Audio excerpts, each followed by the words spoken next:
Assalamualaikum warahmatullahi wabarakatuh. Perkenalkan, nama saya Putri Midasari dengan NIM 0306202043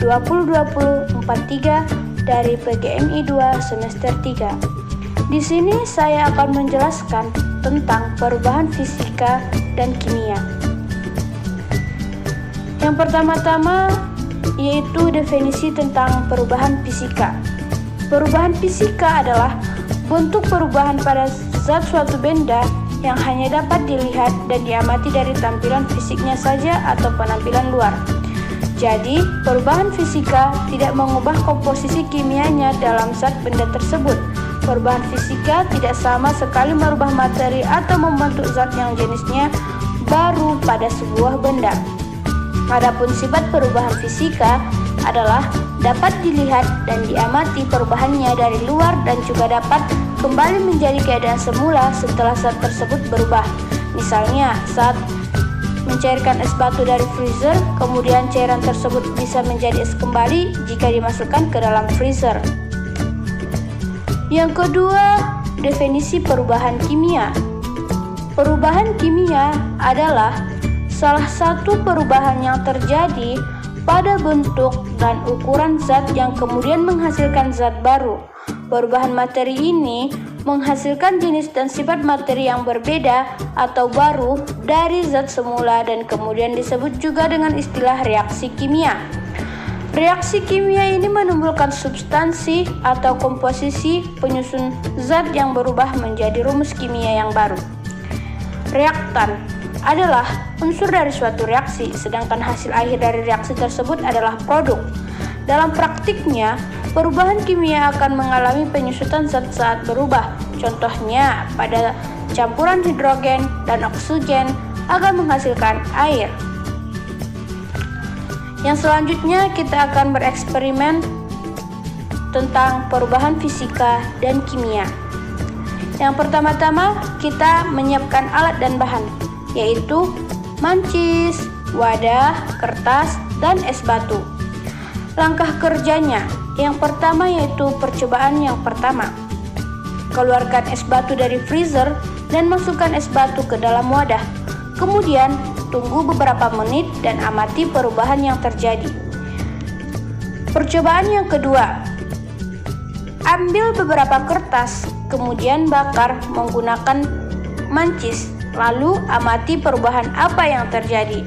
Apakah dia perubahan fisika atau kimia? Selanjutnya, hasil dari eksperimen kita tadi. Yang pertama, hasil percobaan pertama. Es batu, sebelum terjadi perubahan, es batu berbentuk padat. Warnanya putih bening.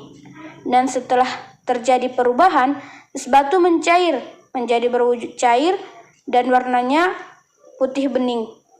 Hasil percobaan kedua, kertas sebelum terjadi perubahan, kertas berupa zat padat berwarna putih. Setelah menjadi perubahan, kertas terbakar dalam waktu beberapa detik, sudah habis dimakan api dan berubah menjadi abu yang berwarna abu-abu. Selanjutnya di sini ada peta konsep. Analogi. Analogi perubahan fisika dan kimia ialah persamaan es batu yang berubah bentuk menjadi cair dengan kertas yang merubah bentuk menjadi abu-abu.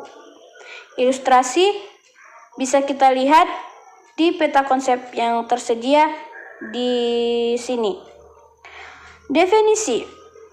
Perubahan kimia adalah perubahan yang menghasilkan zat baru. Adapun perubahan fisika adalah perubahan yang hanya mengubah bentuk. Dan yang ketiga yaitu cara referentasi, mencoba kembali untuk mempraktikum menggunakan bahan ataupun alat bantu untuk dijelaskan kepada siswa.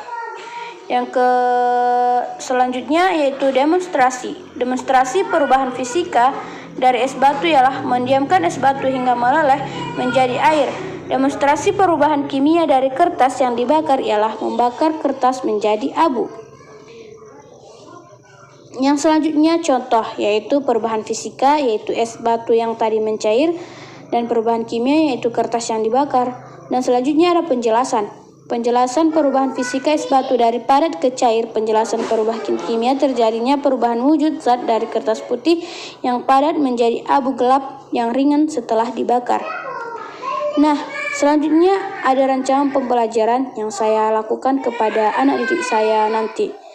Yang pertama yaitu metode ceramah, yaitu menjelaskan materi terlebih dahulu dari peta konsep pembelajaran yang akan kita ajarkan. Dan yang selanjutnya yaitu metode diskusi, yaitu kegiatan yang melibatkan peserta didik untuk aktif menyampaikan gagasan atau pendapatnya, dapat memecahkan masalah yang dibahasnya, dan juga melatih mental dan keberanian siswa. Dan yang ketiga yaitu ada metode eksperimen, yaitu mengajak siswa bereksperimen dari materi yang sudah dipelajari tadi. Dan yang selanjutnya yaitu metode untuk memaksimalkan teknologi, yaitu dengan cara memanfaatkan teknologi seperti laptop untuk membuat bahan materi video pembelajaran agar siswa tidak jenuh.